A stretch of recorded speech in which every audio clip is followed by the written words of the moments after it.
சிங்குக்குள்ளே மாத்திரையை போட்டால் என்னாகும்? சிங்குக்குள்ளே மாத்திரையை போட்டால் இவ்வளோ விஷயங்கள் இருக்கா? இது தெரியாமல் இவ்வளோ நாள் இருந்துட்டுமே அப்படின்னு நினைக்கிறவங்களுக்காக தான் இந்த டிப்ஸ் வீடியோ. வாங்க வீடியோக்குள்ளே போகலாம். இன்றைக்கி நம்மளுடைய சிங்கை தான் இன்றைக்கி காமிச்சிட்டு இருக்கேன் பாருங்கள். சிங்க் வந்து எப்படி இருக்குன்னு பாருங்கள், எவ்வளோ அழுக்காக இருக்குது பாருங்கள். நல்லா வந்து பாருங்கள், நான் சுற்றி எல்லா இடத்தையும் காமிக்கிறேன். சிங்க்கு வந்து நிறைய அழுக்காக இருக்குது, உப்பு கரைகள் பட்டு சிங்க்கு வந்து ரொம்ப வந்து மோசமாக இருக்குது. ஏன் அப்படின்னு பார்த்தீங்கன்னா, என்னுடைய தண்ணி வந்து ரொம்ப உப்பு தன்மையானது. அதனால் வந்து என்னுடைய அடிக்கடி இது வந்து நான் கழுவணும், இல்லைன்னா வந்து ரொம்ப வந்து சிங்க் வந்து உப்பு கரைகளோடு இருக்கும்.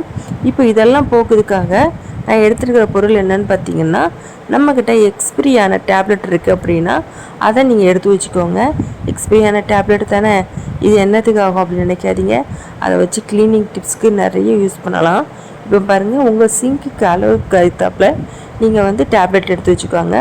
நான் வந்து என்னுடைய சிங்க் அளவுகளுக்கு ஏற்றாப்புல, என்னுடைய உப்பு தன்மைக்கு ஏற்றாப்புல நான் வந்து மாத்திரையை எடுத்து வச்சுக்கிறேன்.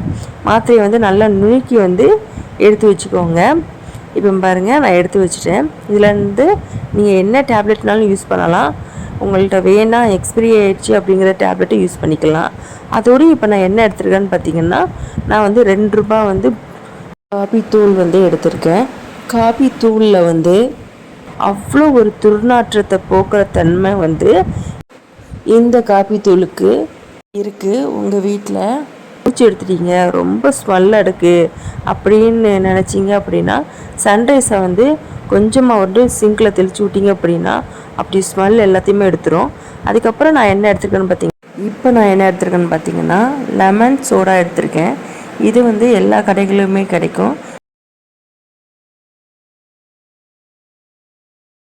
இந்த லெமன் சோடா வச்சு நம்ம வந்து கிளினிக்கு வந்து நிறைய விஷயங்களுக்கு வந்து யூஸ் பண்ணலாம். இப்போ நான் என்ன எடுத்திருக்கேன்னு பார்த்தீங்கன்னா, ஈனோ பவுட்ரு வந்து ஒரு அரை ஸ்பூன் எடுத்திருக்கேன். ஈனோவும் வச்சு நம்ம கிளினிக்கு வந்து நிறைய வந்து யூஸ் பண்ணலாம். அடுத்ததாக நான் என்ன எடுத்திருக்கேன்னு பார்த்தீங்கன்னா, வினிகர் வந்து எடுத்திருக்கேன். அது வந்து ஒரு மூடி அளவுக்கு ஊற்றிருக்கேன். இப்போ ஊற்றும் போது என்ன ஆகுன்னு பார்த்தீங்கன்னா, நல்லா வந்து நுரைச்சிக்கிட்டு வரும், ஒரு க்ரீம் பதத்துக்கு வரும். இதுக்கு மேலே தண்ணி ஊற்ற வேண்டாம், இதுவே போதும். இதை வந்து நல்லா மிக்ஸ் பண்ணிக்கோங்க. மிக்ஸ் பண்ணிவிட்டு பாருங்கள், இதுவே போதும். இப்போ உங்கள் சிங்க் அளவுக்கு ஏற்றாப்புல நீங்கள் நிறைய எடுத்துக்கோங்க.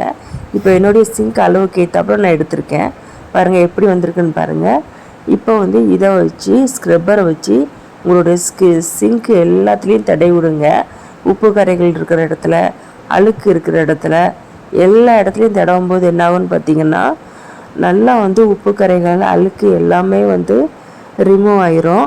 அதுக்கப்புறம் சிங்க்லேருந்து அந்த வர துர்நாற்றத்தை போக்குறது வந்து காப்பித்தூள் வந்து ரொம்ப ரொம்ப பயன்படும்.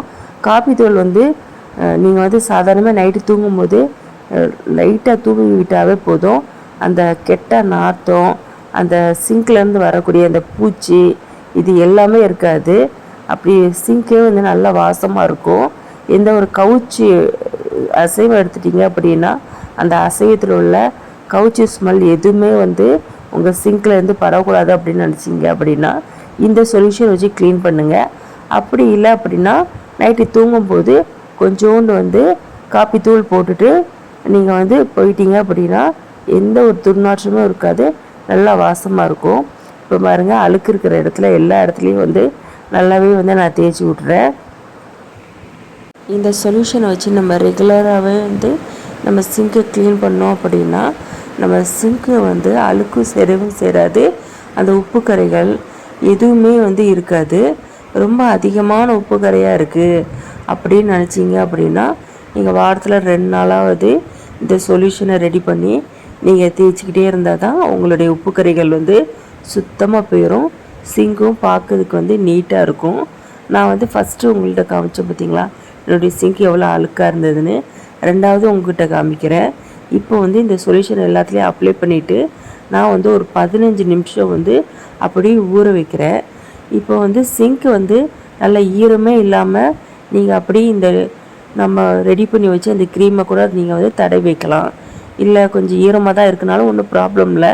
நீங்கள் வந்து நல்லா வந்து தேய்ச்சிட்டு ஒரு 15 நிமிஷம் வந்து நல்லா ஊற வச்சுட்டு அப்புறம் வந்து கழுவி எடுத்தீங்க அப்படின்னா உங்கள் சிங்கில் இருந்து அழுக்கு எல்லாமே வந்து அப்படியே போயிடும். ஒரு சாதாரண ஒரு ஸ்க்ரப்பர், ஸ்டீல் ஸ்க்ரப்பர் வச்சு மட்டும் நீங்கள் வந்து அழுத்தம் கொடுத்து தேய்ச்சி விடுங்க. இப்போ வந்து பாருங்கள், எல்லா இடத்துலையும் நான் வந்து தேய்ச்சிட்டேன். இப்போ கடைசியில் நான் என்ன சேர்க்க போகிறேன் அப்படின்னு பார்த்தீங்கன்னா, விம் ஜெல் வந்து கொஞ்சோண்டு சேர்க்க போகிறேன். இல்லை உங்ககிட்ட இது பாத்திரம் வளர்க்குற லிக்விட் இல்லை அப்படின்னா நீங்கள் வந்து வாஷிங் லிக்விட் கூட சேர்த்துக்கலாம். இல்லைன்னா வேறு நீங்கள் என்ன லிக்விட், வாஷிங் பவுடர் கூட சேர்த்துக்கலாம். கடைசியில் சேர்த்துட்டு ஒரு ஸ்டீல் ஸ்க்ரப்பர் வச்சு நல்லா வந்து அழுத்தம் கொடுத்து தேய்ச்சிங்க அப்படின்னா உப்பு கரைகள்லேருந்து, உங்கள் அழுக்கிலிருந்து, அந்த துர்நாற்றம் எல்லாமே வந்து உங்களுடைய சிங்கில் இருக்கவே இருக்காது. நல்ல க்ளீனாக இருக்கும். இது எல்லாமே வந்து கடையில் வந்து எளிமையாக கிடைக்கக்கூடிய பொருள் தான். விலை ஜாஸ்திலாம் கிடையாது. ஒரு 10 ரூபாய் இப்படி தான் இருக்கும். நீங்கள் அதை வாங்கி வச்சிட்டிங்க அப்படின்னா நீங்கள் வந்து மாதக்கணக்கில் வந்து உங்கள் கிளினிக்காக வந்து யூஸ் பண்ணலாம். நம்மளுக்கு வந்து மணி சேவிங்க்கு மட்டும் இல்லாமல் நல்லா வந்து நம்மளுடைய வாஷ் பேஷனை க்ளீன் பண்ணுறதுக்கும் 2 in மாதிரி ஆயிடுச்சு. சூப்பரான டிப்ஸு. கண்டிப்பாக வந்து இந்த டிப்ஸை வந்து எல்லாருமே யூஸ் பண்ணி பாருங்கள். உங்கள் சிங்கை வந்து இப்படி நம்ம க்ளீன் பண்ணும்போது அந்த சிங்கில் வந்து ஒரு அடைப்பு, அந்த சிங்குக்குள்ளே வந்து ஒரு மாதிரி ஸ்மெல் அடிக்கிறது, அதுக்கப்புறம் வந்து பூச்செல்லாம், குட்டி குட்டி பூச்செல்லாம் வரும். அது எதுவுமே வந்து வரவே வராது. பாருங்கள், இப்போ வந்து அந்த லிக்விட் வச்சு நல்லா வந்து தேய்ச்சி வாஷ் பண்ணிட்டேன். இப்போ வந்து தண்ணி வச்சு கழுவிட்டு ஃபைனலாக என்னுடைய சிங்கை காட்டுறேன் எப்படி இருக்குன்னு. ஃபஸ்ட்டு ஆரம்பத்துலேயே வந்து உங்களுக்கு சிங்கை காமிச்சிருப்பேன், சிங்க்குள்ளே வந்து எவ்வளோ அழுக்கு இருந்துச்சுன்னு. இப்போ பாருங்கள், சிங்க்குள்ளே வந்து எந்த ஒரு அழுக்குமே இருக்காது, எல்லாமே ரிமூவ் ஆயிரும். ரொம்ப வந்து உப்பு கரைகள் இருக்குது அப்படின்னு நினச்சிங்க அப்படின்னா வாரத்தில் 2 தடவையாவது இதை யூஸ் பண்ணிக்கிட்டே இருந்தீங்கன்னா அந்த உப்பு கரைகளும் நாளடைவில் வந்து சரியாயிரும். இப்போ பாருங்கள், சிங்க் வந்து எப்படி இருந்ததுன்னு பாருங்கள். ஃபஸ்ட்டு எப்படி இருந்தது, இப்போ பாருங்கள், உள்ளே காமிக்கிறேன். எந்த ஒரு கரைகளுமே இல்லை பாருங்கள், எல்லாமே வந்து ரிமூவ் ஆயிடுச்சு. பார்க்கவே வந்து சிங்க் வந்து நீட்டாக இருக்குது பாருங்கள். கண்டிப்பாக அந்த டிப்ஸை மறக்காமல் ட்ரை பண்ணுங்கள். நான் இன்றைக்கி போட்ட டிப்ஸ் உங்களுக்கு ரொம்ப ரொம்ப பயனுள்ளதாக இருக்கும். என்னுடைய வீடியோ உங்களுக்கு பிடிச்சிருந்தா அப்படின்னா என்னுடைய சேனலை வந்து லைக் பண்ணுங்கள், ஷேர் பண்ணுங்கள், கமெண்ட் பண்ணுங்கள். மறக்காமல் சப்ஸ்கிரைப் பண்ணிவிட்டு ஆளுங்க பெல்லை தட்டி விட்டுருங்க. தேங்க்யூ ஃபார் வாட்சிங்.